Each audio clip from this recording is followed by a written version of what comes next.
तिरुपती आणि आंध्र प्रदेशमध्ये मुसळधार पाऊस झाला। या पावसामुळे हाहाकार उडालाय। पावसामुळे पूर आला असून 11 जणांचा मृत्यू झाला असून 50 जण बेपत्ता आहेत। पुरात अडकलेल्यांना हेलिकॉप्टरनं सुरक्षित स्थळी नेण्यात आलंय।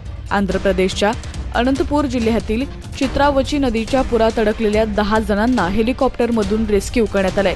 आंध्र प्रदेशच्या अनंतपुरम आणि कडप्पा जिल्ह्यात नद्यांनी पात्र सोडले, त्यामुळे नदी किनारे असलेल्या गावांना फटका बसलाय। पुराच्या पाण्यात काही जण वाहून गेल्याचीही शक्यता व्यक्त केली जाते। कडप्पा जिल्ह्यात एक बसही पुराच्या पाण्यात वाहून गेली आहे। बंगालच्या खाडीत कमी दाबाचं क्षेत्र निर्माण झाल्यानं नद्यांना पूर आलाय, त्यामुळे चित्तूर आणि कडप्पा इथं अनेक वर्षांनंतर अशी भयानक परिस्थिती निर्माण झाली आहे।